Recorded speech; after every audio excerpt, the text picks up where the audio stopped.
أعوذ بالله من الشيطان الرجيم. بسم الله الرحمن الرحيم. إن الحمد لله نحمده ونستعينه ونستغفره ونستهديه ونعوذ بالله من شرور أنفسنا ومن سيئات أعمالنا. من يهده الله فلا مضل له ومن يضلل فلن تجد له وليا مرشدا.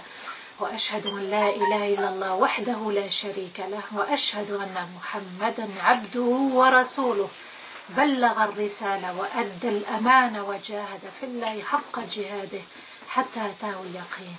اللهم صل وسلم على سيدنا محمد في الأولين وصل وسلم على سيدنا محمد في الآخرين وصل وسلم على سيدنا محمد في الملأ الأعلى إلى يوم الدين. رب اشرح لي صدري ويسر لي أمري واحلل عقدة باللسان يفقه قولي.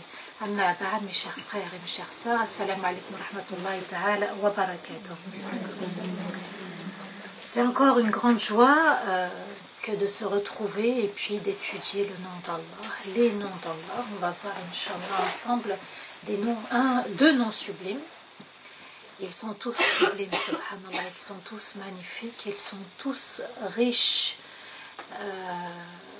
Les noms que nous avons vus et puis les noms que nous allons voir, subhanallah, ils sont entiers, ils sont complets, ils sont tous pleins de rahma, ces noms. Ils sont pleins de sagesse. Et ces noms, subhanallah, pour celui qui invoque son Seigneur avec ses 99 noms, Allah Azza wa Jal ne l'abandonnera jamais. Allah ne le délaissera jamais. Apprenons, quand on invoque Allah pour quoi que ce soit, qu'on puisse commencer par les 99 noms. Le plus important dans les noms qu'Allah nous a enseignés, ce n'est pas de les connaître par cœur. C'est de connaître le sens de chacun de ces noms. Et c'est comme ça qu'on vit notre foi. Et c'est comme ça, subhanallah, qu'on passe de la foi à l'excellence dans la foi. La foi, c'est les actes obligatoires. L'excellence de la foi, c'est le surplus, le plus. C'est aller vers Allah Azza wa Jal et en faire encore plus. Et malheureusement, aujourd'hui, on ne se contente que des actes obligatoires et on n'essaye pas d'exceller, de se rapprocher vivement d'Allah Azza wa Jal, de créer un lien intime. Ce lien proche avec Allah. Quand j'ai besoin d'Allah, il est là parce que quand il y a eu des bons moments, je l'ai remercié. J'ai été reconnaissante. J'ai étudié ses noms. J'ai invoqué.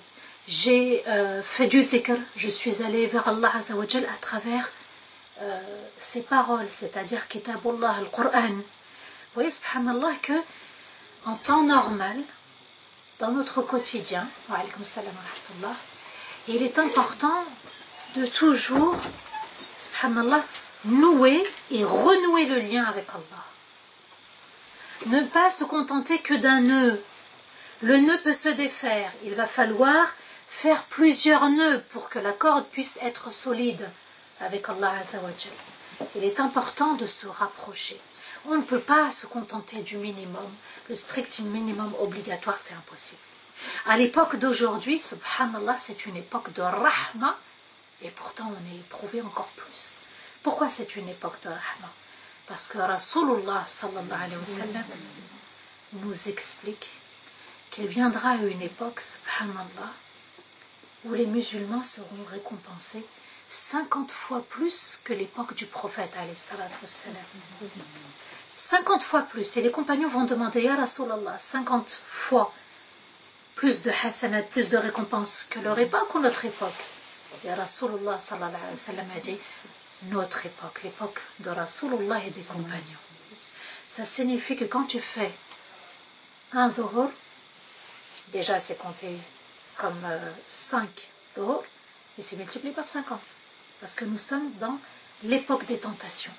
L'époque où il y a eu, observez rien que autour de vous, où il y a tous les péchés, petits et grands. Tout a été commis. Qu'est-ce qui n'a pas été commis aujourd'hui? Subhanallah. Vous lisez les journaux, faits divers, faits divers, faits divers, faits divers, faits divers. Vous voyez, subhanallah. Et les mœurs changent. Les mœurs se dévergondent. On est à une époque où il va falloir faire attention à ce qu'on voit, à ce qu'on entend, là où on voit, ce qu'on prend. D'accord? Même notre téléphone, c'est une grande épreuve, subhanallah. Donc il est important, justement, que ce lien entre nous et celui qui nous a créés, entre nous et celui qu'on fait l'éloge dans chaque salat et qu'on l'appelle Ar-Rahman Ar-Rahim, entre nous et celui envers qui on est reconnaissant dans Surat Al-Fatiha qu'on récite à chaque salat, Alhamdulillah. Toutes les louanges n'appartiennent qu'à Allah Azza wa Jal. Il est le maître des mondes. Vous voyez, subhanallah, ça n'est pas évident, mais sachez que la récompense est grande, elle est immense. Et il est important, subhanallah, de continuer à cheminer et de rester aussi dans le groupe. Ne pas s'éparpiller, ne pas s'éloigner du groupe. Alhamdulillah, nous avons cette chance ici à Lyon d'avoir une grande communauté et d'avoir, subhanallah, des cercles où on puisse mentionner notre Seigneur et aussi d'avoir des anges qui assistent en même temps avec nous. C'est une grande ni'ma, wallah, c'est une grande ni'ma, subhanallah, ça n'est pas donné. Vous allez dans d'autres villes, dans d'autres pays, on ne trouve pas ces cercles-là où on mentionne Allah Azza wa Jal. Et le plus grand cadeau qu'Allah nous a fait, c'est de connaître notre Seigneur à travers ces noms sublimes. Deux noms sublimes que nous allons étudier aujourd'hui, subhanallah, il s'agit de Al-Latif, Al-Khabir. Sûrement vous avez entendu, depuis que vous êtes petit, nos parents dire Lutf alik. Lutf alik. Vous voyez, subhanallah. Mais on ne sait pas qu'est-ce que ça veut dire. Lutf alik, on sait que voilà, les parents ont demandé à ce qu'Allah Azza wa Jal, ce qu'il puisse nous arriver quelque chose de bien. Lutf alik. Et puis c'est dit d'une manière douce, c'est dit d'une manière très affectueuse, subhanallah, Lutf alik. On va étudier ce Lutf alik. Et Al-Khabir. Ces deux noms sont complémentaires, ils vont ensemble. On ne peut pas les dissocier. Comme Al-Mu'izz Al-Mudhil, comme Al-Qabid Al-Basit, il y a des noms qui vont de pair. Al-Latif, Al-Khabir. Huwa Allah. Al-Latif est celui qui prend soin de ses créatures. Allah prend soin de ses créatures. Et ce qui est sublime, c'est que c'est sans qu'ils s'en aperçoivent. Sans que ces créatures s'en aperçoivent qu'il est en train de prendre soin d'eux, de s'en occuper, de faire descendre sa rahma, d'avoir un œil, un regard sur eux, d'être attentif quand ils dorment, quand ils sont éveillés, de leur offrir leur rizq. Vous voyez, subhanallah, chaque mois on a notre salaire, chaque mois on a nos revenus, nos aides, et ça vient de qui? Al-Latif. Il a pris soin de nous, subhanallah. Al-Latif est aussi celui qui épargne beaucoup de mal, également aussi sans qu'on le sache. Combien de fois on a invoqué et sans qu'on le sache, Allah nous a préservés d'un mal. J'ai fait istikhara, je ne sais pas, j'ai pas eu de réponse. Tu crois qu'Allah n'est pas capable d'entendre ta doua? Quand tu as levé, tu crois qu'Allah n'est pas As-Sami' et Al-Basir, il ne t'a pas entendu, il ne t'a pas vu. Il connaît les moindres petits détails, subhanallah. La petite poussière, il en a la connaissance. Crois-tu vraiment qu'il n'a pas entendu? Je n'ai pas eu de réponse, subhanallah. L'être humain, il est ingrat. Je n'ai pas eu de réponse, subhanallah. Alors que, avec cette doua, Allah t'a épargné un mal sans que tu le saches. Et tu as demandé à Allah quelque chose, Allah l'a éloigné de toi, et même quand il l'éloigne de toi, tu ne comprends pas que ça vient d'Allah. Vous voyez, subhanallah. Donc, il prend soin de ses créatures sans qu'ils ne s'en aperçoivent, et il leur épargne un mal sans qu'ils le sachent. Allahu Akbar. Allahu Akbar ou Kabira. Allah est vraiment grand. Dans Surat Yusuf, alayhi salam, le verset 100, Allah nous dit, et c'est Yusuf qui parle, à la fin de la sourate, c'est-à-dire à la fin des épreuves, Inna Rabbi latifun lima yasha. Allah nous dit, parlant de Yusuf, certes, mon Seigneur, regardez le lien affectueux, certes, mon Seigneur a pris soin de moi. Inna Rabbi latifun lima yasha. Pour qui il prend soin de qui, pour qui il veut. Et juste avant ça, subhanallah, avant le verset, Yusuf alayhi salam, qu'est-ce qu'il dit? Il dit qu'Allah a pris soin de Yusuf alayhi salam lorsqu'il était en prison. Ou si un enfant ou un conjoint ou quelqu'un de la famille va en prison, subhanallah, parfois on ne se dit pas, peut-être c'est pour l'épargner d'un mal. On voit tout de suite le mal. On se dit, qu'est-ce qu'il fait en prison, subhanallah. Et il l'a fait sortir de prison, rien que pour l'avoir fait sortir de prison. Et aussi de l'avoir conduit à la prison, puisque Youssef lui-même a dit, Sejnu ahabbu ilay. La prison m'est préférable par rapport aux tentations de ces femmes. Vous voyez, subhanallah, il a préféré la prison, s'isoler plutôt que d'être dans la tentation. Et Allah Azza wa Jal va le conduire en prison. Il va rester des années, on a qui dit 7 ans, 10 ans, mais en tout cas voilà, des années, plusieurs années. Donc Allah va le faire sortir, il est reconnaissant. Il dit Allah m'a pris soin, de moi. Et aussi, lorsqu'il va monter au pouvoir, il dit Allah a pris soin de moi lorsqu'il a ramené toute ma famille. Avec les épreuves, normalement, c'est ce comportement-là qu'on doit avoir, la reconnaissance. Et non pas de la rébellion vis-à-vis d'Allah. Vous voyez, subhanallah, nous souvent on est consterné, on se rebelle, on n'accepte pas, et pourquoi moi, et pourquoi c'est comme ça?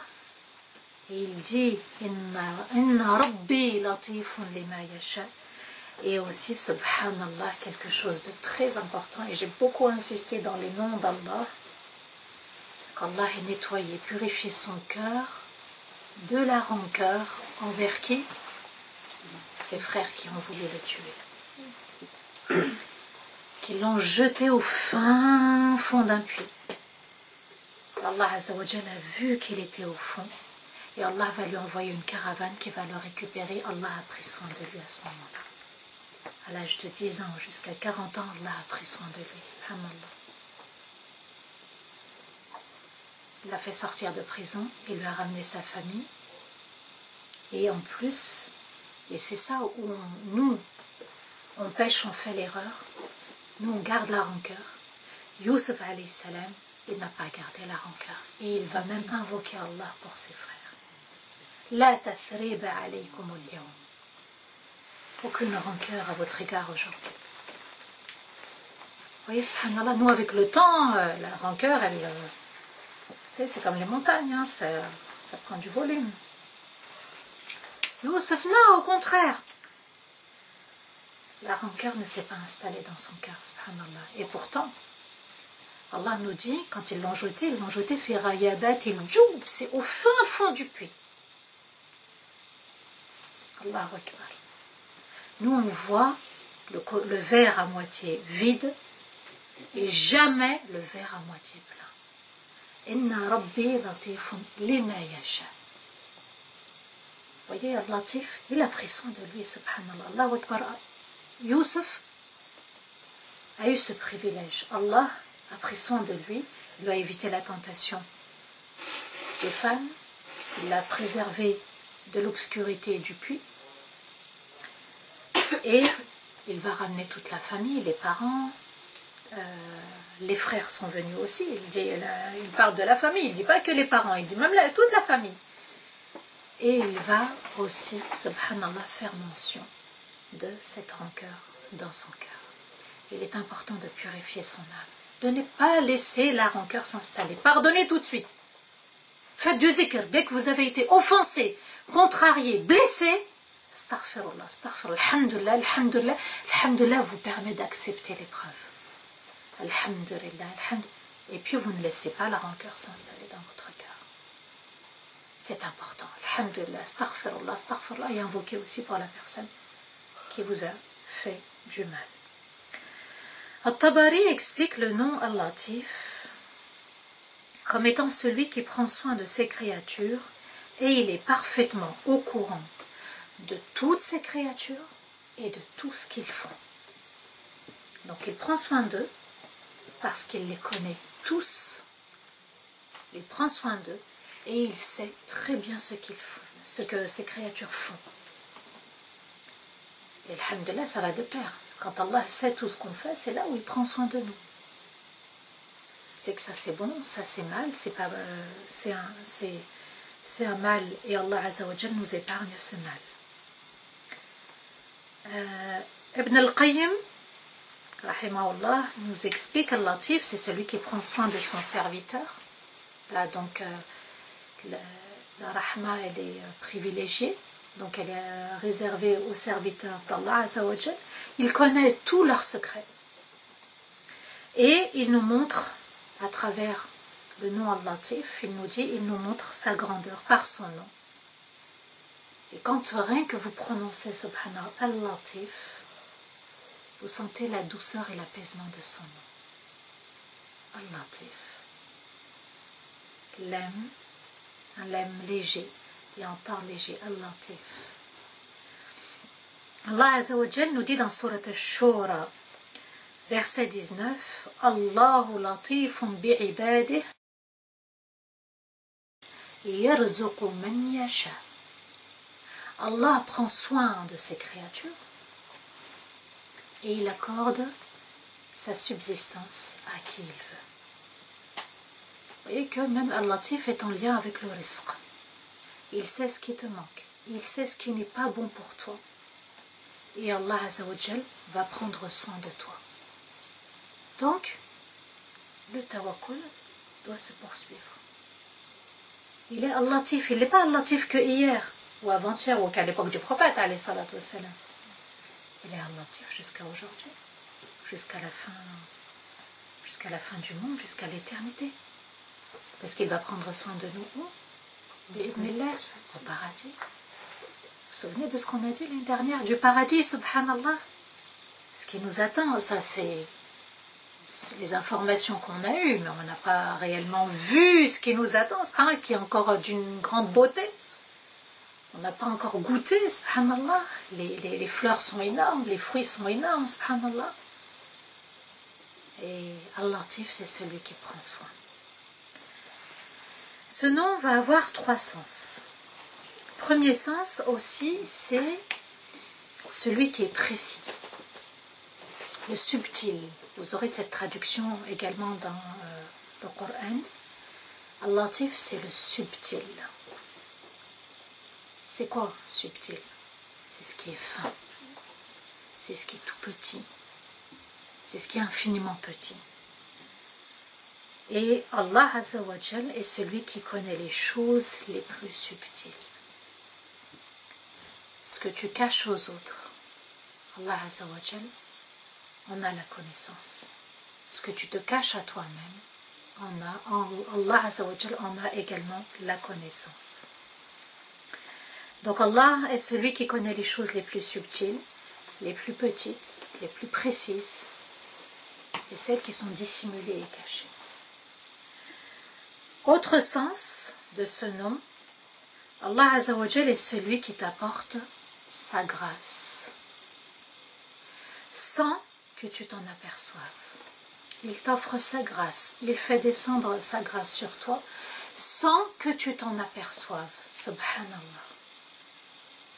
Le dhikr va t'apaiser, c'est une grâce. La prière, c'est une grâce. Le lien fraternel, c'est une grâce. Le lien avec les parents, c'est une grâce, subhanallah. D'avoir ses parents tous les jours, c'est une rahma. Tous les jours. D'en prendre soin, c'est une rahma. Allah il fait descendre sa rahma. Vous voyez, subhanallah. Et encore plus proche que les parents, nous-mêmes. L'air qu'on respire, c'est une grâce, subhanallah. On ne s'en rend même pas compte. Notre estomac travaille, c'est une grâce. On ne doit pas appuyer sur un bouton, ça ne tombe pas en panne, sauf si on tombe malade, subhanallah. Mais je veux dire, la machine, elle est en route sans qu'on... Ça ferait peut-être sourire certains, mais sans, subhanallah, qu'on ait à faire quelque chose. On évacue, c'est une grâce d'Allah Azza wa Jalla. Il y en a, quand ils perdent justement la fonction de leurs organes, ils ne peuvent plus aller aux toilettes naturellement. Ils sont obligés d'être assistés, subhanallah. D'avoir la vue, c'est une grâce, on ne s'en rend pas compte. Vous voyez, Allah nous dit sans qu'ils s'en aperçoivent, c'est une rahma. Hein? De se souvenir d'Allah, de revenir au repentir, de lire le Coran, d'assister, comme aujourd'hui, à ce cercle, c'est une grâce d'Allah. Nous, on vient, on a pris le bus, on a pris la voiture marchait, le bus, alhamdulillah, jusqu'à... C'est une rahma d'Allah, mais sans qu'on s'en aperçoive.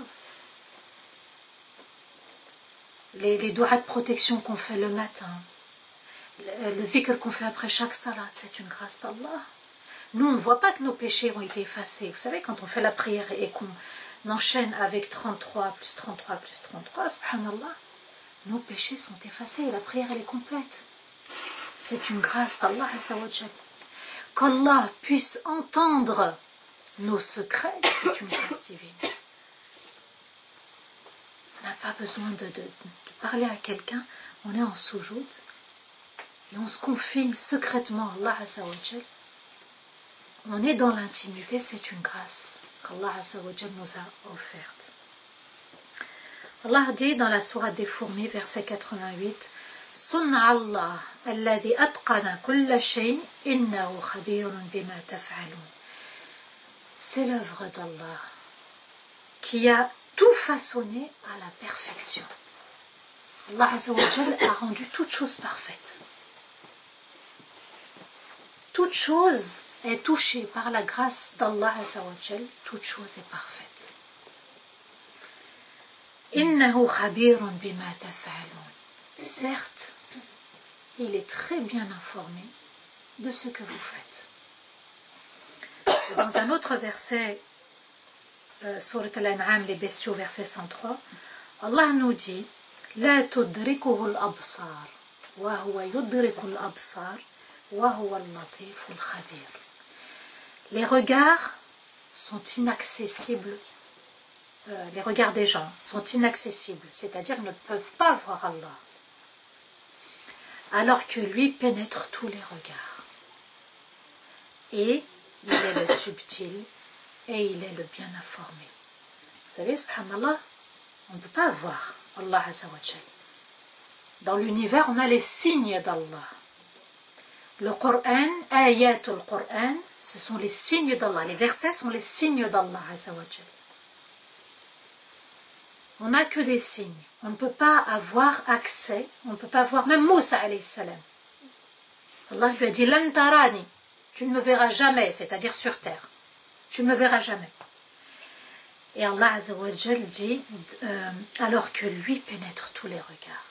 Allah a accès à nos regards. Vous savez, parfois, on peut regarder avec désir, avec mépris, avec crainte. Allah Azza wa Jal, il est le seul à savoir comment la personne regarde. Et Allah dans un verset nous dit يَعْلَمُ خَائِنَةَ الْأَعْيُنِ. Allah Azza wa Jal connaît les regards qui trahissent. Vous voyez, subhanallah, on ne sait pas quand on regarde, parfois on regarde avec passion, désir, on est dans l'interdit. On est dans l'interdit. Parfois on regarde la personne, on veut la mépriser, on la regarde de haut. On est aussi dans l'interdit parce que le musulman n'a pas le droit de mépriser l'autre. de se montrer orgueilleux vis-à-vis de l'autre, subhanallah. Et Allah Azza wa Jal dit ya'lamu kha'inata al-a'yun. Ces regards, qu'est-ce qu'ils regardent sur le téléphone? Les sites, l'ordinateur. Les gens ne vont pas voir. Vous mettez un code à votre téléphone, Allah Azza wa Jal, il est au courant. Pourquoi vous avez mis un code et qu'est-ce que vous faites après le code? Ce que vous regardez, subhanallah. On est à l'époque où on voit beaucoup de choses interdites. Hein? Et le regard, c'est le premier contact avec le bas monde. Et ensuite, le cœur est touché, subhanallah, quand on est dans l'amour de ce bas monde. Donc, le regard, c'est la chose la plus difficile aussi à cerner.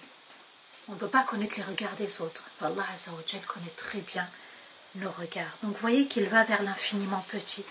Ce qui échappe aux autres n'échappe pas à Allah, n'échappera jamais à Allah Azza wa Jal le Très-Haut.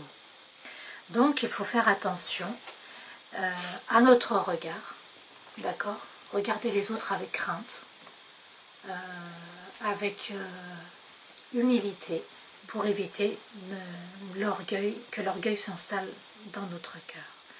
Dans Surat Al-A'la, le Très-Haut, le verset 7, Allah nous dit Innahu ya'lamu al-jahra wa ma yakhfa.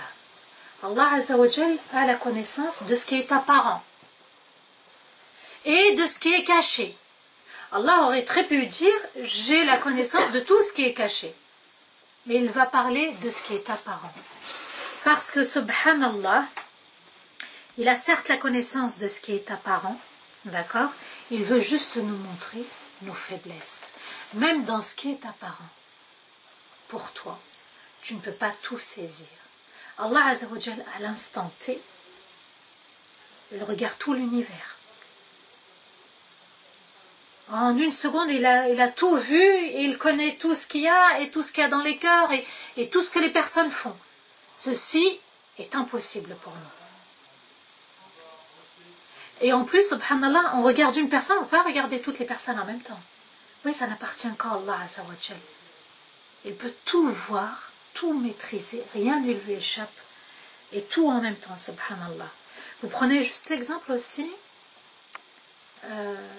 de Arafah, ou du Tawaf, ou de la prière en commun. On est nombreux à invoquer, on est nombreux à accomplir les devoirs, mais personne ne sait ce que fait l'autre, subhanallah. Et Allah Azza wa Jal entend tout le monde en même temps. Et vous savez, subhanallah, les doigts, on les fait secrètement, hein. On les fait, sauf bon, les invocations en gros, mais les doigts qu'on fait. Seul Allah connaît ce qui est caché dans notre cœur, les invocations que les autres n'ont pas entendues. Vous voyez, on fait un dhikr discret, les autres ne savent pas, et nous on est en train de faire la salat ala nabi, on est en train de faire du tasbih, du tahlil, etc. Vous voyez, subhanallah, il est al-Latif. Il connaît les moindres petits détails. Allah Azza wa Jal nous dit Ya'lamu kha'inata al-a'yun wa ma tukhfi as-sudur. Est-ce que les poitrines cachent? Ça, c'est important. Il connaît ce qui est infiniment petit. Subhanallah, il le voit. Et quand le musulman s'acquitte de ce qu'Allah Azza wa Jal lui a ordonné de faire, un acte obligatoire, d'accord? Donc, il a franchi cette étape de la foi, il s'est efforcé à accomplir ses devoirs, il va passer à une seconde étape qui sont les nawafil. Alors, quand on entend le mot nafila, on pense tout de suite à la prière. On pense que nafila, ça concerne uniquement des prières en plus. Non, c'est aussi le jeûne en plus. C'est aussi, par exemple, la umrah.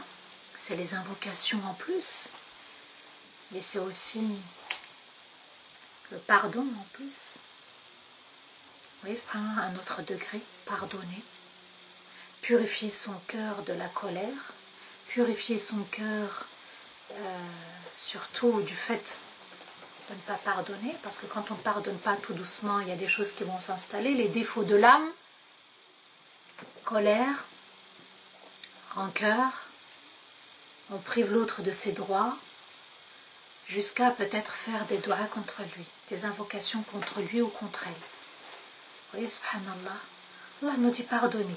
Wa in ta'afu aqrabu lit-taqwa. Et ce comportement-là, de pardonner et d'être en même temps proche de la crainte d'Allah, c'est un comportement humble qu'Allah attend de nous. Être humble avec les autres, avec ses proches surtout. Parce que la plus grande épreuve, c'est pas dans la communauté, c'est surtout dans les familles.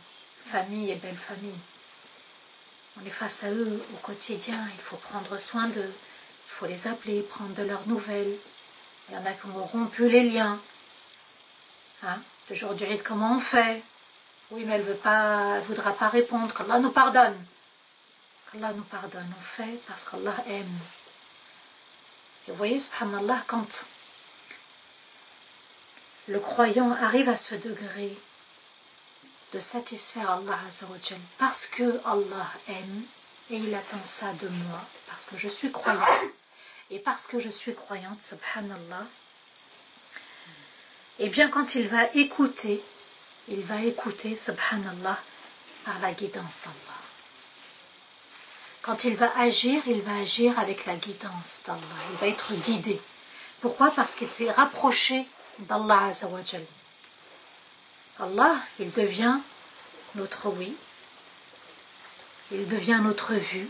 Ça veut dire quoi? Ça veut dire qu'il accompagne notre vue, qu'il accompagne notre oreille, qu'il accompagne nos faits et nos gestes. Il nous montre la vérité et on n'accepte que la vérité. Et on ne voit que la vérité et on devient juste. Parce qu'Allah est juste et il n'aime pas l'injustice, subhanallah. Donc, on est guidé par Allah Azza wa Jal et on va écouter que ce qui plaît à Allah Azza wa Jal. On va agir qu'en fonction de ce qui plaît à Allah Azza wa Jal.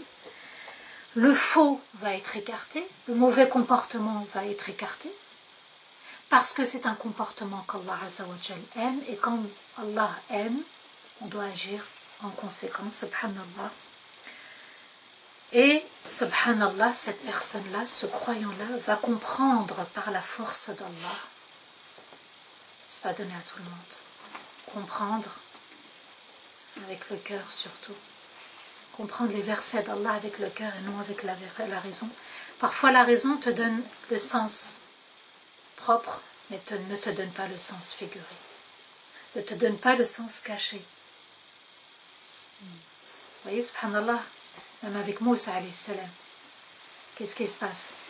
Hé, Khidr, qu'est-ce que tu fais? Tu fais une brèche, tu veux nous noyer, tu veux... Il ne savait pas ce qui était caché par Allah, c'est-à-dire le roi qui voulait détruire les beaux bateaux. Vous voyez, subhanallah, être guidé par Allah. Et il est important, justement, de se recentrer sur nous-mêmes, de prendre soin de nous-mêmes, de prendre soin de notre âme, l'âme qui a un penchant vers les passions. Les passions, c'est la colère, c'est la rancœur. Les passions, c'est aussi le fait de douter des autres, d'être en retard. C'est ça les passions, c'est les défauts de l'âme. Tous les défauts qu'on a, c'est aussi ash-shahwa, les passions, subhanallah. Donc, prendre soin de nous pour qu'Allah Azza wa Jal nous renforce, nous donne une force. La force de la foi, la force du bon comportement, la force de la crainte, la force de l'amour d'Allah, la force du tawakkul. Prendre soin de nous-mêmes comme Allah prend soin de nous. Il est temps, subhanallah, de poser les bagages qui sont lourds et d'arrêter de ruminer et d'arrêter de cauchemarder sur les gens, d'accord? Et d'aller sincèrement, comme le faisait à l'époque de Rasulullah sallallahu alayhi wa sallam et des compagnons, d'aller vers l'autre et de pardonner. Pardonner. On en est arrivé à ne plus pardonner. Chacun tient rigueur à l'autre. Et c'est pour ça que nos parents, par la suite, vont être jetés dans les maisons de retraite. Parce qu'on n'a pas pardonné. Parce qu'on n'a pas accepté. Nous allons vers des sociétés qui jettent leurs parents dans les maisons de retraite, subhanallah. Pourquoi? On s'en fiche. Pourquoi? On ne veut plus prendre soin, oui, mais quand j'ai pas le temps, mais on se cache derrière le temps. D'accord? On se cache derrière le temps, subhanallah. Et on oublie de prendre soin de nous-mêmes, de prendre soin de ses proches. À ce moment-là, notre être, notre âme, notre cœur, notre corps seront guidés et renforcés par Allah Azza wa Jal. Il est temps de prendre soin de nous-mêmes. Prendre soin de nous-mêmes, c'est pardonner, c'est être humble, ne pas rentrer dans l'orgueil, ne pas mépriser les autres. D'accord? C'est ça, être humble. C'est ça, dire la ilaha illallah. Purifier son cœur, subhanallah, et faire vivre l'amour d'Allah. Et quand on dit Muhammadun Rasulullah, Ya Rasulallah sallallahu alayhi wa sallam, tu as été une rahma pour la communauté, je dois continuer aussi à être une rahma pour mes proches, pour ma communauté, subhanallah. Il faut arrêter de se cacher, de trouver 1000 excuses à son âme. Oui, mais l'autre, oui, mais l'autre, oui, mais elle a fait, oui, mais elle a dit, oui, mais elle a fait, oui, mais elle a dit. On est toujours en train de ressasser les mêmes phrases, les mêmes prétextes, et on se fait du tort à nous-mêmes. Allah nous le dit, nous leur avons fait aucun tort. L'épreuve qui t'est arrivée, ça n'était pas pour te causer du tort. Mais ils se faisaient du tort et une injustice à eux-mêmes. Donc, quand je veux m'en prendre à quelqu'un au début, la première personne, c'est moi. Qu'est-ce que j'ai fait pour en arriver là? Et lorsqu'on arrivera à se dire qu'est-ce que j'ai fait et comment corriger, comment réparer, comme je vous ai dit la semaine dernière, subhanallah, les derniers versets de Surat Al-Baqarah. Rabbana la tuakhidna in nasina wa akhtana, ya Rabbi, ne nous en veux pas si nous avons fauté et oublié. Prenez toute cette dua, Allah à la fin dit Fansurna ala al-qawmi al-kafirin. Ya Allah, apporte-nous le soutien et la victoire contre les ingrats, les non-musulmans. Quand la communauté se réveillera, quand nous serons la communauté de qu'est-ce que j'ai fait pour en arriver là, à ce moment-là, Allah Azza wa Jal nous offrira la victoire. Notre situation va évoluer et on va s'élever auprès d'Allah Azza wa Jal. Les personnes qui œuvrent, et ça il faut le retenir, subhanallah, si vous devez retenir quelque chose, c'est vraiment ça. Les personnes qui œuvrent sans regarder leur propre cœur, parce que ce joyau, il faut le préserver. Il faut le préserver de tout ce que je viens de citer, les passions, la colère, le non-pardon, la rancœur. J'ai pardonné, mais j'oublie pas. Et on se voile la face et on se ment gratuitement et méchamment. Et on fait du tort qu'à nous-mêmes. Les personnes, justement, qui vont cheminer, qui vont œuvrer, qui vont donner, qui vont servir la cause, sans regarder leur propre cœur, sans faire une introspection sur eux-mêmes, subhanallah, sans se juger. Arrêtons de juger les autres. Allah, il est Al-Hakam, le juge. Il nous dit, jugez-vous vous-même. N'outrepassez pas les limites. Eh bien, ces personnes-là, si elles ne font pas ce travail régulier, entre chaque salat, même je vais être encore plus pointilleuse, entre chaque salat, subhanallah, puisqu'on vit entre chaque prière, on a un certain comportement. Si on ne revient pas à Allah Azza wa Jal dans ce sujoud, dans notre salat, et on demande à Allah pardon, c'est vrai, j'ai fait telle erreur, etc., on risque de s'écarter du chemin d'Allah. Prenons soin de notre âme et prenons soin de notre cœur. C'est très important. Oui, mais elle m'a fait ça. Oui, mais elle m'a dit ça. Oui, mais à telle occasion, elle m'a ramené que ça. Vous voyez, subhanallah, comment on chipote. Parfois, on ramène les traditions de nos parents. Ils ont un certain comportement envers les gens. Ce n'est pas l'islam, parfois. Parfois, c'est l'islam. Parfois, ce n'est pas l'islam. Arrêtons d'imiter, subhanallah. On fait un petit peu comme ceux qui ont adoré les statues. Oui, mais nos ancêtres le faisaient. Eh bien, à notre époque, il y a encore des statues. nous avons encore des statues, subhanallah, il faut les briser. Le non-pardon, c'est ça, subhanallah. Quand on ne pardonne pas, on devient orgueilleux. On se montre orgueilleux envers l'autre. Et il faut avoir plus de rahma envers qui? Envers ceux qui se sont éloignés du chemin. Le plus raisonnable, c'est celui qui a compris ce qu'Allah attend de lui. Pas celui qui s'est perdu, subhanallah. Allah Azza wa Jal nous dit dans Surat Al-A'la, Sayadhakkaru man yakhsha. Se rappellera, se souviendra celui qui craint Allah. C'est pour ça que quand on est sur le point de commettre un péché, vous savez, parfois c'est une pensée, parfois c'est un acte, parfois le shaitan il est là, il tourne autour. Allah dit Tadhakkaru, ils se souviennent qu'ils ont commis une erreur et ils se souviennent, ils se repentent tout de suite. N'attendez pas en disant oui mais je vais me repentir ou non j'ai rien fait. Même si tu penses ne rien avoir fait, ne rien avoir commis, le repentir est nécessaire. Moussa alayhi salam se réfugiait souvent, très souvent dans le repentir. C'était un homme qui avait parfois de la colère.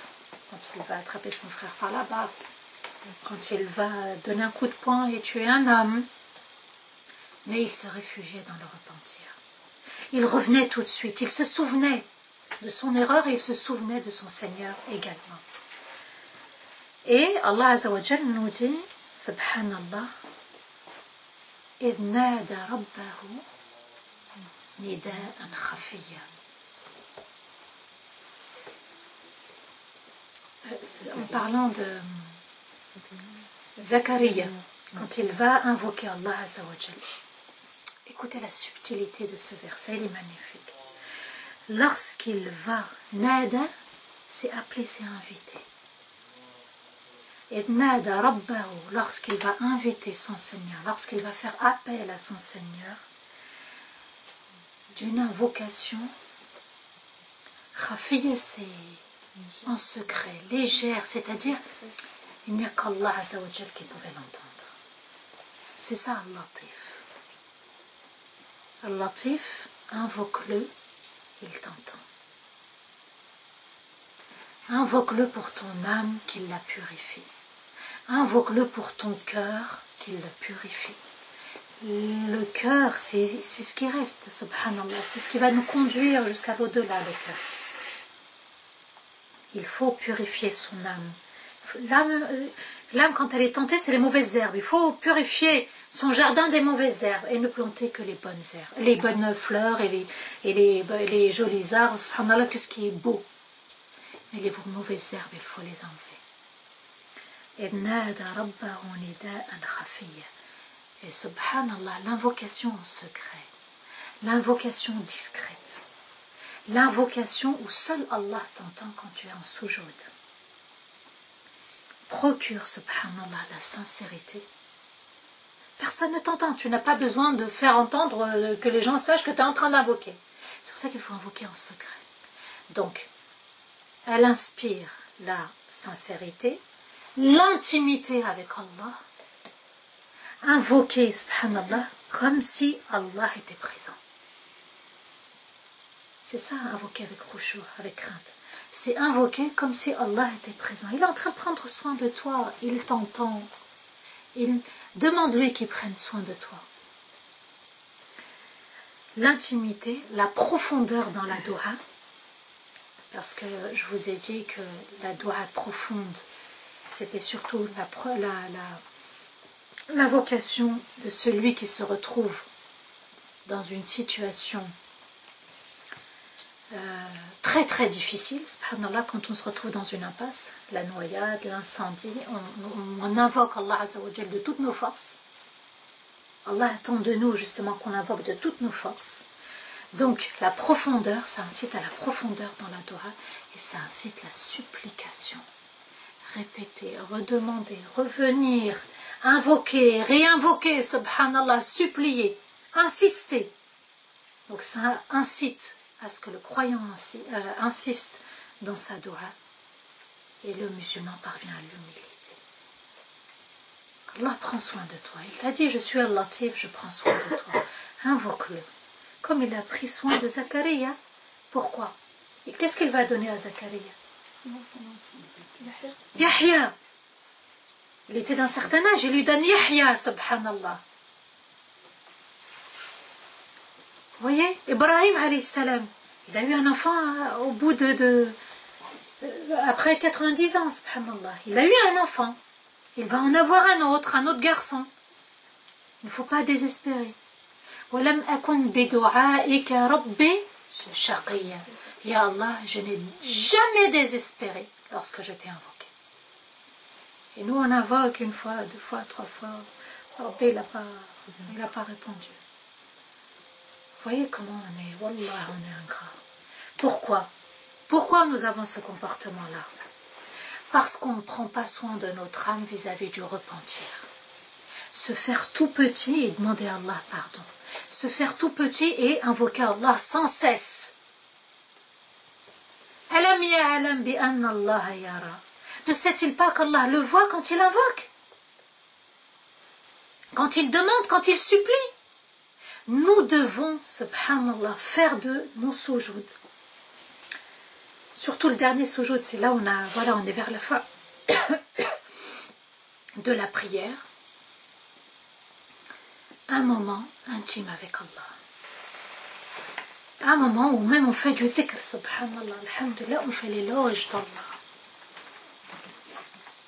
Vous voyez, subhanallah, je vous avais raconté l'histoire de Saad. Le trône a tremblé lorsqu'il est décédé.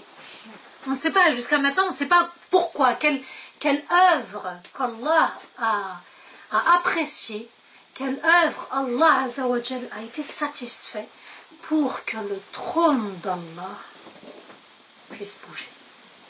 À la mort de Saad, un compagnon du prophète alayhi salatu wassalam, il avait une œuvre secrète que personne ne connaissait. Faisons l'éloge d'Allah. Allah est vraiment grand.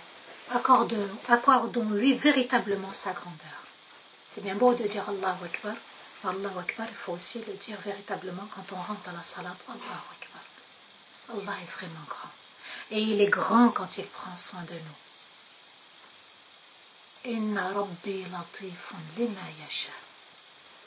Allah prend véritablement soin de ce qu'il veut.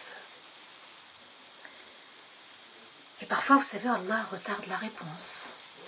Il va retarder. C'est Allah qui décide.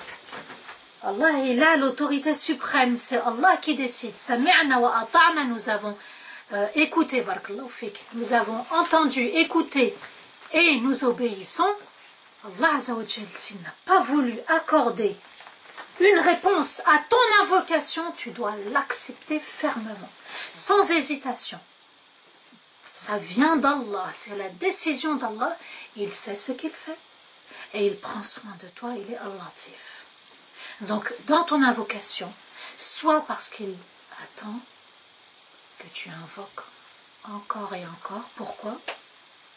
Parce qu'il va entendre tes belles doigts. Alors, entre Allah entend mes belles doigts et Allah a exaucé, il faut faire le choix. J'invoque Allah, aime, il m'entend. Ça doit satisfaire nos cœurs. Ça doit satisfaire nos âmes. Alhamdulillah, tant que tu m'entends, Ya Allah, je continue à invoquer. Peu importe la réponse. Tu invoques et je prends soin de toi. Al-Latif est celui qui prend soin de ses créatures. Toutes ses créatures. Et en plus, dans ces créatures, il accorde la rahma envers certaines créatures qui sont les serviteurs d'Allah, les croyants, les véritables croyants.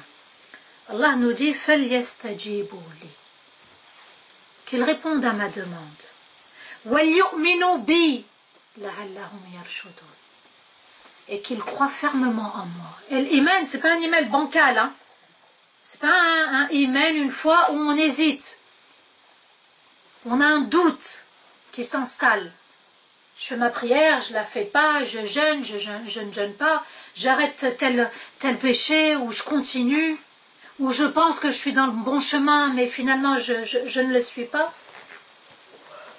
فَلْيَسْتَجِيبُوا لِي, qu'ils répondent à ma demande. les actes obligatoires, être ferme dans les actes obligatoires. Que, subhanallah aussi, c'est-à-dire qu'il m'invoque. Ud'ouni, c'est un ordre d'Allah. Qu'il croit fermement en moi. La foi doit être ferme, sans hésitation. La'allahum yarshudun. Allah nous dit pourquoi. Peut-être qu'ils atteindront l'entière guidance. Ar-rushd, ar-rashid, c'est l'entière guidance, c'est la guidance complète. Donc, répondre à l'invitation d'Allah, à chaque salat, l'invoquer, faire du dhikr. Allah nous demande d'avoir un bon comportement envers les autres. Le premier envers les parents, toujours. D'accord? Peu importe leurs erreurs. Allah n'a créé personne avec perfection. Peu importe leurs erreurs. Et on ne doit même pas chercher à trouver une excuse ou à trouver une raison pour nous-mêmes ou pour eux-mêmes. Je pardonne parce qu'Allah aime le pardon. Peu importe, on est tous amenés à commettre des erreurs. Voilà la véritable guidance. Une foi ferme et répondre à l'appel d'Allah Azza wa Jal. Et subhanallah, je ne sais pas si vous avez remarqué, mais notre âme se repose, s'apaise que dans la crainte d'Allah. Et elle ne se repose et elle ne s'apaise que dans le repentir d'Allah. Quand on revient à Allah, quand on regrette véritablement, quand on a compris qu'on a fait des erreurs qui nous ont causé du tort, autour de nous, subhanallah, eh bien on sent l'apaisement, on est soulagé, on a déposé quelque chose de lourd, subhanallah. Le repentir, il est bon, il est magnifique, il y a une saveur dans le repentir, il y a une saveur dans la crainte d'Allah Azza wa Jal. Craindre véritablement son Seigneur. Al-Latif est celui qui te sort aussi de l'impasse. Quand Youssef alayhi salam dit « Inna Rabbi latifun lima yasha », il l'a sorti de quelle impasse? À l'âge de 10 ans. Au fin fond d'un puits. Et parfois, on a l'impression, avec les épreuves, qu'on est au fin fond d'un puits. Qu'il n'y a aucune issue. Imaginez, subhanallah, ils sont sortis à l'extérieur. Les caravanes ne passent pas, c'est pas l'autoroute, les caravanes. C'est pas la 7, c'est pas la 43, ni la 42, c'est pas, subhanallah, le désert, c'est pas le désert ni d'aujourd'hui, ni notre vie à nous, la ville. Il y avait très peu de caravanes qui passaient. Et Allah Azza wa Jal te dit, quand je veux prendre soin de toi, quand je t'aime, puisqu'il a aimé Youssef alayhi salam, parmi toute sa fratrie, il a choisi Youssef pour être un futur prophète. Et il va le faire sortir de ses pieds. Parce qu'une caravane va passer, ils vont vouloir s'abreuver, ils vont faire descendre donc le seau, et il va se cramponner à ce seau, et il va être remonté ainsi. Vous voyez, subhanallah, parfois on se retrouve dans une impasse, dans une galère, dans une situation où on se dit, subhanallah, la malja min Allah illa ilayh. Il n'y a qu'Allah qui peut nous sauver, subhanallah, de cette situation. Et qu'Allah, l'être humain ne sera pas capable, seul Allah Azza wa Jal, il est le seul à créer les miracles. Et l'histoire de Youssef, subhanallah, va être une succession de miracles. Et quand on accepte l'épreuve d'Allah, Allah prend véritablement soin de nous. Son père, Ya'qub alayhi salam, était triste au début. Il était triste. Et lorsqu'il va accepter l'épreuve, et il va avoir l'espoir qu'Allah lui ramène Youssef au bout de quelques années quand même, subhanallah, Allah va lui ramener Youssef. Puisqu'il va y avoir ce bout de tissu, voilà, il va retrouver la vue, ensuite les parents, la famille va se déplacer en Égypte. Rien n'échappe au contrôle d'Allah dans les cieux, sur terre, entre les cieux et la terre, et sous terre. Rien n'échappe à Allah Azza wa Jal.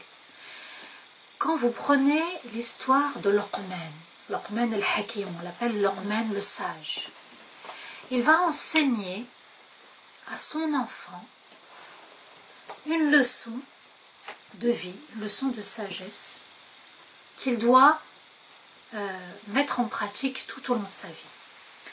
Et il lui dit dans le verset 16 de Surat Luqman, puisque subhanallah, regardez comment Allah lui a consacré un nom d'une sourate à cet homme. Allah nous dit, Luqman donc s'adresse à son enfant et lui dit mon enfant. Ça commence par Rahma, l'utf. Il prend soin de son enfant. Mon enfant. Toute faute, ne serait-ce que le poids d'un grain de moutarde. Alors vous prenez un grain de moutarde, vous le pesez, normalement on ne sent rien. Si ce n'est juste la présence de quelque chose dans notre main. Toute faute, ne serait-ce que le point d'un grain de moutarde dissimulé, caché dans un rocher, dans les cieux ou dans la terre, Allah la mettra en évidence. Toute faute que tu veux cacher, dans n'importe quel endroit, même sous un rocher, dans les cieux, où qu'elle soit cette faute, Allah Azza wa Jal va mettre un jour la lumière. Tu veux cacher ta faute, Allah Azza wa Jal, le jour du jugement, te la mettra en évidence. Car Allah, il lui dit, regardez ce qu'elle apprend à son enfant, car Allah est subtil et parfaitement informé de toutes choses. Il veut dire quoi à son enfant? Alors parfois on nous pose la question, on se pose la question en tant que parents, comment éduquer nos enfants? Qu'est-ce qu'on pourrait leur apporter? Bien déjà ça.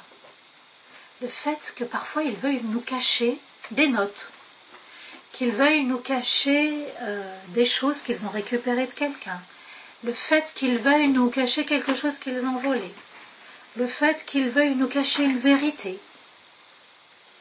Allah Azza wa Jal, où que tu la caches, Allah il est subtil. Tout ce qui est fin, toi tu ne le vois pas, Allah Azza wa Jal le voit. Et en plus, Allah le mettra en évidence. Ça c'est rien de caché. Parce que tout ce qui est caché, Allah, on a la connaissance. Il est très bien informé, Al-Khabir. Il voit tout ce qui est caché.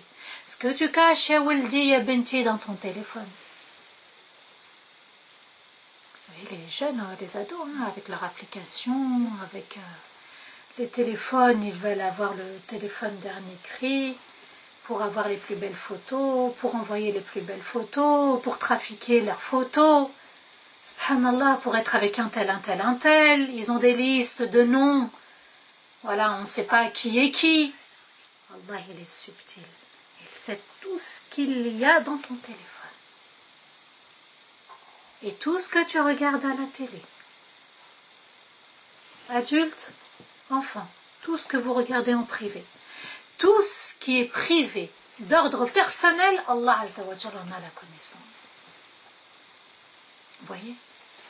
Ça, c'est une leçon d'éducation pour les enfants, de leur apprendre qu'Allah Azza wa Jal voit tout et qu'il faut le craindre et ne rien cacher parce qu'Allah a la connaissance de ce qui est apparent et dissimulé.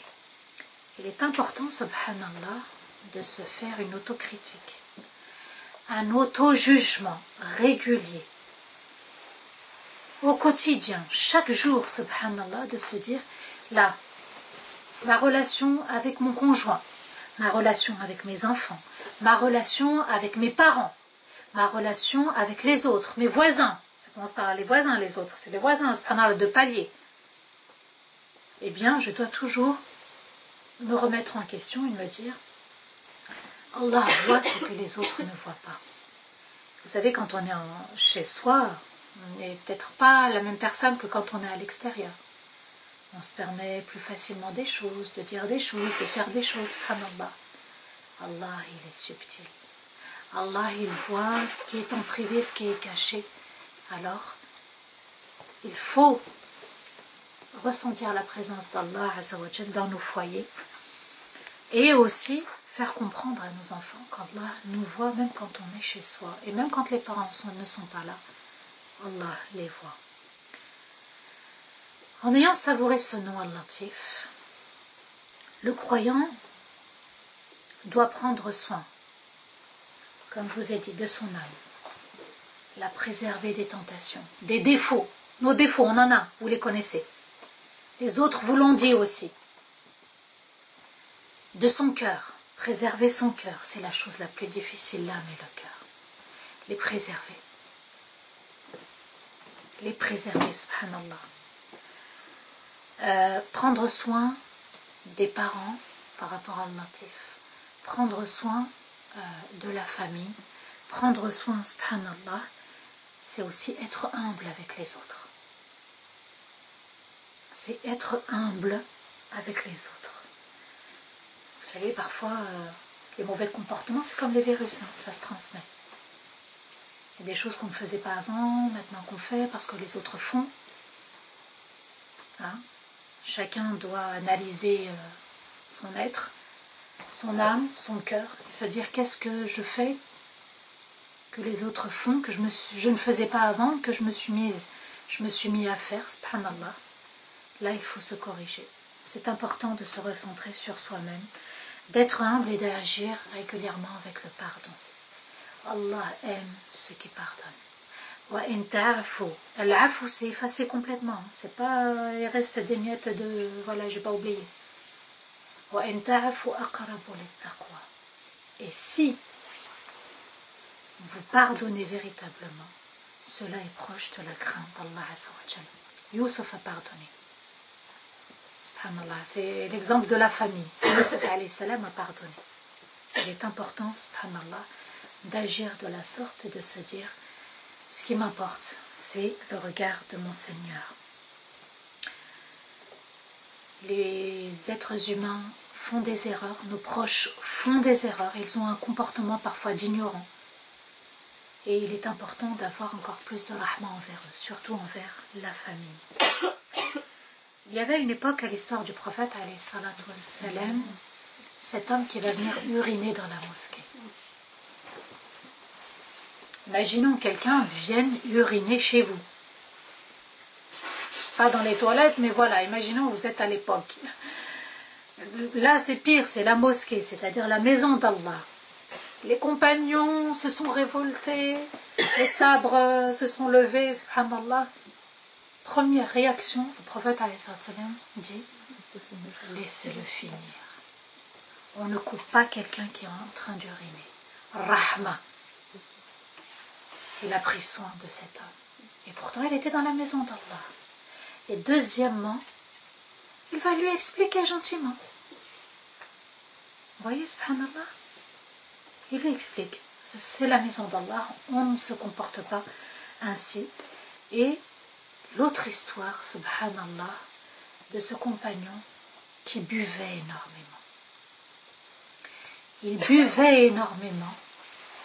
Il n'aimait pas ce qu'il faisait, mais c'était plus fort que lui. Et les compagnons commençaient à se moquer de lui. Et un jour, il était tellement ivre, il était par terre. Le prophète était passé. Il leur a dit, laissez-le tranquille. Pourquoi? Retenez cette phrase. Il aime Allah et son prophète. Il aime Allah et son prophète. Rien que d'avoir de l'amour, même s'il n'y a pas eu le comportement, il aime Allah et son prophète. C'est suffisant pour avoir de la rahma et de pardonner et de ne pas juger. Alors dans notre sphère familiale, si la personne aime Allah et son prophète, c'est déjà un grand pas. Oui, subhanallah, laissez-le, il aime Allah et son prophète. Et ça va être la raison pour qu'il arrête l'alcool. Il a entendu la rahma, les paroles de rahma du prophète et il va arrêter l'alcool. Oui, parfois on n'y arrive pas par une méthode, c'est qu'elle n'est pas bonne, donc il faut utiliser une autre méthode. Et nous, on s'obstine à utiliser qu'une méthode pour faire passer un message, alors qu'il y a une autre à nous, par sagesse, de demander à Allah Azza wa Jal de nous enseigner quelle autre façon, quelle autre manière à utiliser. Il faut réfléchir comment je fais pour apporter le message. Le prophète alayhi salatu wassalam était Rasoul, le messager. Et il adaptait son message, voilà, à chaque personne. Subhanallah, son voisin, celui qui déposait ses ordures devant chez lui. Oui, subhanallah, imaginons, hein, aujourd'hui, votre voisin, shmatafikum, voilà, il ne vous aime pas. Juste, il ne vous aime pas. Il vient, il prend son sac de poubelle et il le met devant chez vous. Vous faites comment? Vous y avez pensé, subhanallah. Vous faites comment? Oh, tu te prends pour qui? Hey, tu fais quoi? Rasulullah, il le prend et le jette. Ou vous le prenez, vous allez au local à poubelle. Vous descendez avec. Mais pas qu'une fois. Plusieurs fois, si ça se répète. Hein. L'intention, l'objectif, c'est pour qui? Oui, subhanallah, Allah il prend soin de toi. N'oublie pas, il prendra toujours soin de toi. Oui, subhanallah. Regardez le message, il est parvenu jusqu'à nous. Le Coran est intact. Et pourtant, ils ont essayé de le falsifier. Ils ont essayé de le brûler. Il est parvenu jusqu'à nous 1400 ans après. Allah a pris soin du Coran, il a pris soin de sa communauté. Et il a pris soin de nous pour que ce message arrive. Que les hadiths soient authentiques et nous parviennent. Vous voyez? Et la rahma d'Allah, quand il prend soin de nous, c'est Internet. Il prend soin de la communauté. Le message est diffusé. Quand c'est à bon escient, subhanallah, il prend soin, soyez convaincus, Allah prend soin de vous. Il nous a créés, il nous a donné notre subsistance. Et quelle subsistance magnifique que celle d'avoir la foi, que d'être soumis à Allah Azza wa Jal. De rentrer dans la salat, alhamdulillah, je suis encore musulmane. Je suis musulman, je suis croyante, je me soumets encore à toi. Et Allah, tu m'as encore permis de me prosterner à toi. Wallah, c'est un cadeau. C'est véritablement un cadeau, de prendre conscience de ses erreurs et de me demander pardon à Allah, de revenir à Allah, de chercher à purifier son âme, c'est un grand cadeau et c'est l'une des plus belles richesses. Ashab al-Kahf, les gens de la caverne, les jeunes de la caverne, quand ils se sont réveillés, Allah nous dit quand ils se sont réveillés, notre Seigneur, c'est le Seigneur des cieux et de la terre. Ils se sont réveillés, ils n'ont pas dit qu'est-ce qu'on va manger. C'est après, c'est venu. Ils ont attesté de l'unicité d'Allah, le maître des mondes. Leur foi a parlé dès qu'ils se sont réveillés. C'est leur foi qui a parlé.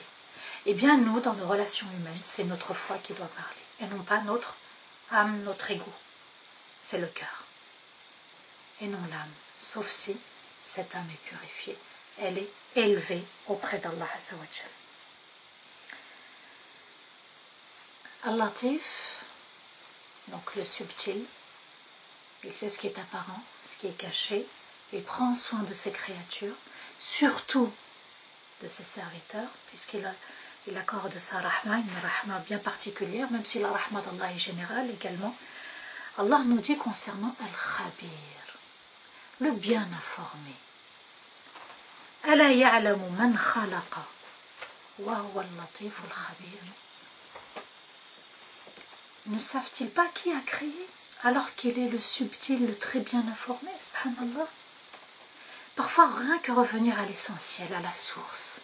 Allah nous a créés, j'existe, Allah m'a créé. Je ne suis pas arrivée sur terre comme ça, par le ventre de ma mère. On vient tous du néant. On n'existait pas auparavant. Et Allah Azza wa Jalla a fait qu'on soit mis en évidence, qu'on soit aimé par Allah.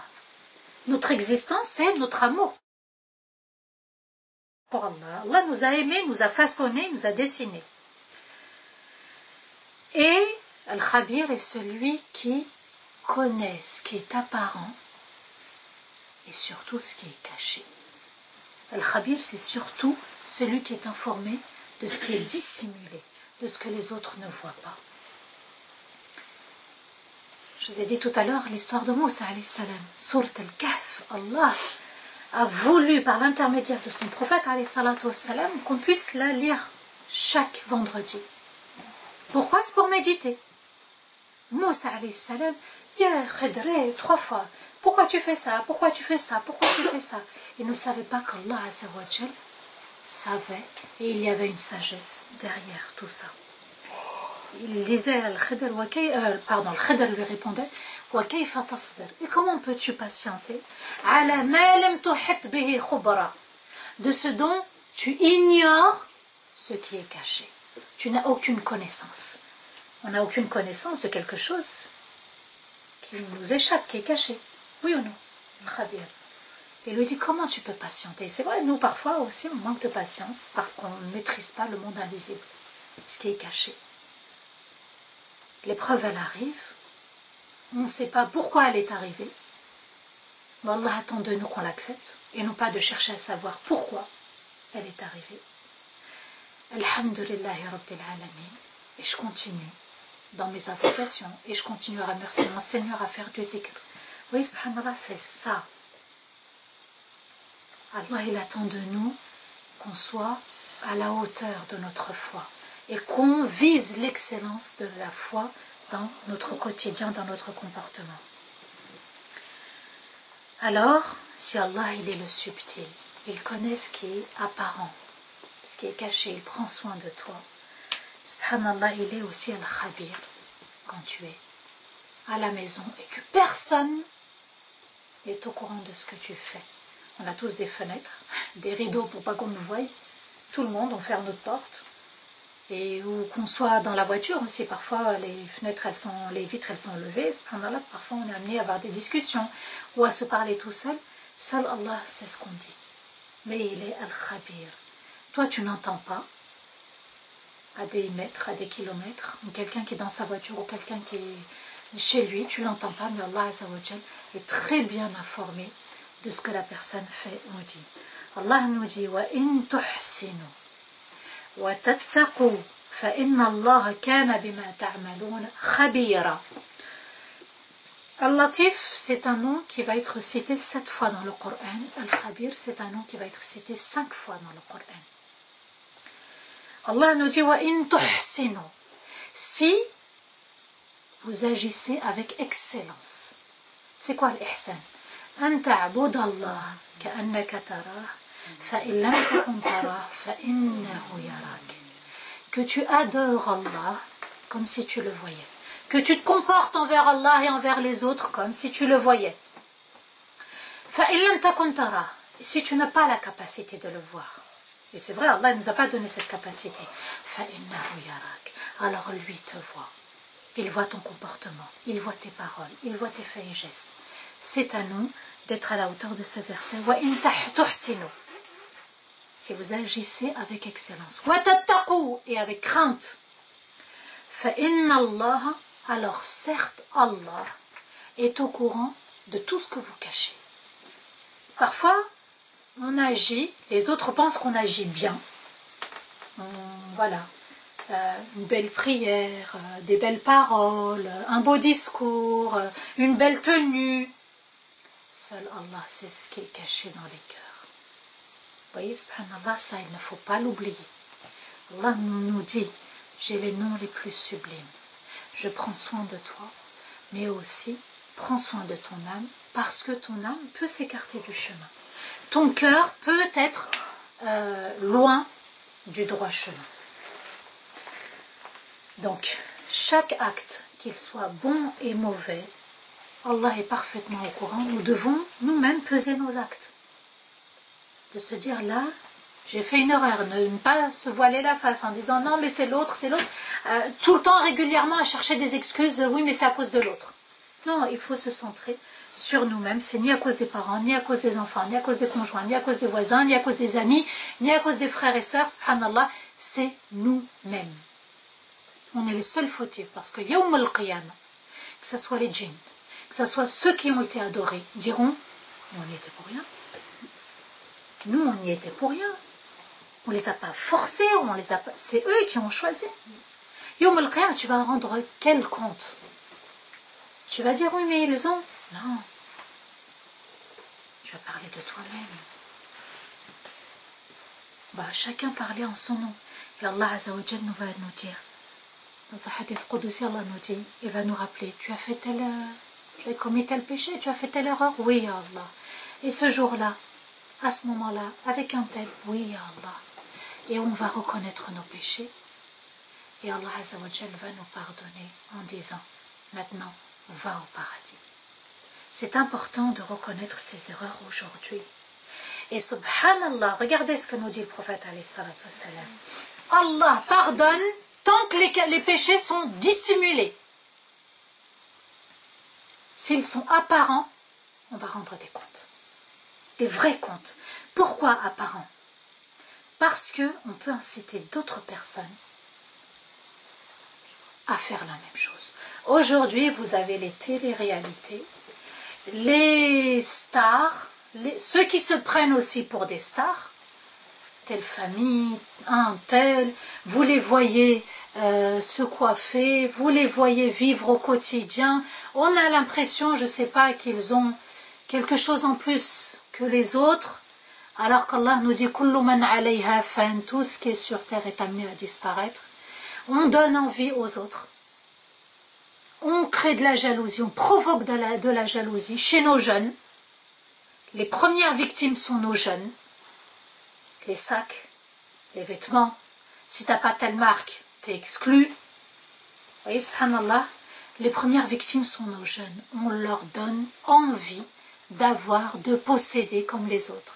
Il y en a, ils ne savent même plus quoi faire de leur argent. J'ai vu une émission, c'était à Dubaï.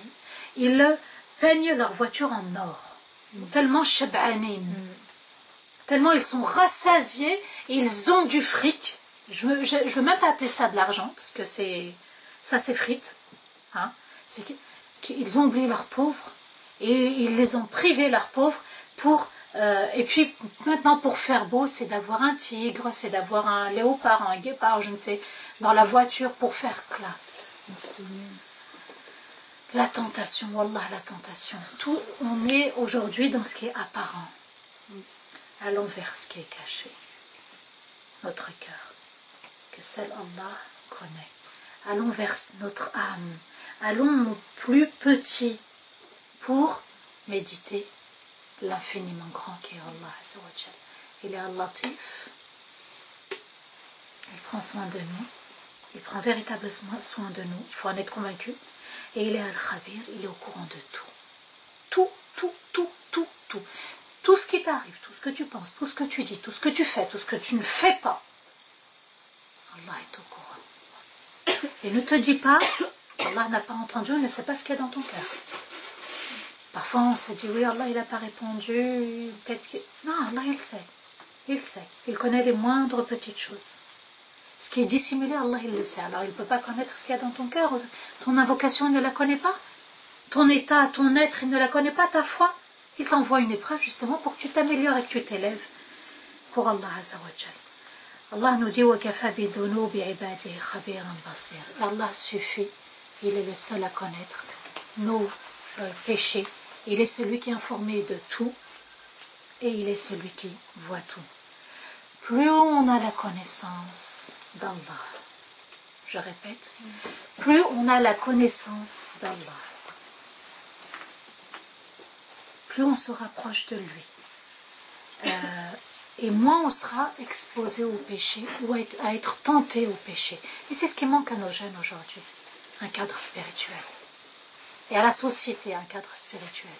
Et à l'humanité, ce cadre spirituel. C'est ce qui manque, subhanallah. Combien de personnes qui avaient le cancer, une maladie qui pouvait les conduire à la mort, par un verset, par un dhikr, en étant convaincu, la personne a guéri, subhanallah. Il faut allier les deux, la vie et la spiritualité. Donc la personne, plus elle se rapproche d'Allah, et moins elle aura envie, elle sera encore moins tentée de commettre le péché. Mais il faut aller vers Allah, par un repentir sincère. Reconnaître ses erreurs, demander aux autres, ceux qui nous entourent, à ton avis, comment tu me trouves, qu'est-ce que tu penses de moi, et accepter, peut-être que ça va faire mal, on ne va pas reconnaître, hein. Ah non, non, non, tu te trompes, tu abuses, là tu exagères. Il n'y a pas d'abus, il n'y a pas d'exagération. Tu vas abuser dans ton repentir, tu vas exagérer dans la reconnaissance de tes erreurs. Donc si on veut être un croyant fort, il faut être dans le tawakkul, mais un tawakkul entier, un tawakkul fort. D'accord? Le croyant fort, c'est celui qui a un grand tawakkul. Le croyant fort est celui qui a un grand tawakkul parce qu'il est convaincu des noms d'Allah. Et si on veut être un croyant riche, il faut être convaincu que les biens, les richesses que possède Allah Azza wa Jal sont préférables à ce que je possède moi. Le dhikr est une richesse, la prière est une richesse, la foi est une richesse, l'excellence dans la foi est une richesse. Il y a des biens qu'Allah Azza wa Jal t'a réservés, il y a des biens au paradis, il y a des biens sur terre, mais sache que les richesses qu'Allah possède est préférable à ce que nous possédons. Et si on veut être le croyant le plus noble, il faut agir avec la crainte d'Allah. Et qui dit crainte d'Allah, dit humilité envers son Seigneur, puis envers ses créatures. Il faut prendre soin de son âme, prendre soin de son cœur, prendre soin de son comportement, agir pour plaire à Allah Azza wa Jal, et vous allez voir que la rahma d'Allah va descendre. On pense souvent aux autres, on agit souvent pour les autres, on œuvre pour les autres et on s'oublie soi-même. Allah nous dit « Qu anfusakum wa ahlikum nara » Protégez-vous, sauvez votre âme, ensuite votre famille du feu de l'enfer. On doit penser à soi-même. Ce n'est pas de l'égoïsme, c'est Allah qui nous le demande. On doit penser. Et quand nous, alhamdoulilah, on devient un modèle, un bon élément, on est solide parce qu'on s'est rapproché de la lumière d'Allah, et bien à ce moment-là, on peut sauver d'autres personnes. Est-ce qu'un aveugle peut guider un aveugle? Non. Mais ce ne sont pas nos yeux qui deviennent aveugles, ce sont nos cœurs. Oui, subhanallah. Walakin ta'mal absar allati fil qulub, Allah nous dit. Ce ne sont pas les cœurs qui s'aveuglent, qui perdent la vue, c'est le cœur quand il perd la vue, quand il perd la clairvoyance. Et cette clairvoyance, on la perd quand on est loin du repentir, quand on est loin du pardon, quand on est loin de la sincérité, quand on est loin du bon comportement, quand on est loin de l'amour d'Allah, quand on est loin du tawakkul. Parce que le tawakkul dit, je confie tout entre les mains d'Allah. Pourquoi ruminer, pourquoi ressasser et chercher à trouver un coupable? Tout confier à Allah Azza wa Jal. Qu'Allah nous pardonne, qu'Allah nous facilite ce cheminement vers Allah, qu'Allah nous accorde la sincérité. Ça n'est pas évident, subhanallah. Les savants ont expliqué que la personne qui a le souci de la sincérité, c'est-à-dire qui, voilà, elle ne sait pas si elle agit avec sincérité, quel souci, qu'elle se ham, est-ce qu'elle a été sincère? Elle est dans la sincérité, parce qu'elle travaille sa sincérité. Elle a peur de ne pas être sincère vis-à-vis de son Seigneur. Qu'Allah fasse qu'on soit parmi ceux qui les a choisis, ceux qui les a préférés, et ceux qu'il prendra soin et fera descendre sa rahma sur nous, et qu'Allah pardonne à nos parents, qu'Allah fasse miséricorde à nos parents, qu'Allah leur accorde une grande place au paradis, même sur terre. Voilà, le travail doit commencer par les parents. C'est important. Si on ne commence pas par la racine, on ne peut pas continuer à cheminer et avancer dans notre vie. Wastaghfirullah li wa lakum. اللهم أهل علينا شهر رمضان بالأمن والإيمان والسلامة والإسلام والتوفيق لما تحب وترضى يا ذا الجلال والإكرام. اللهم أعنا فيه على الصيام والقيام.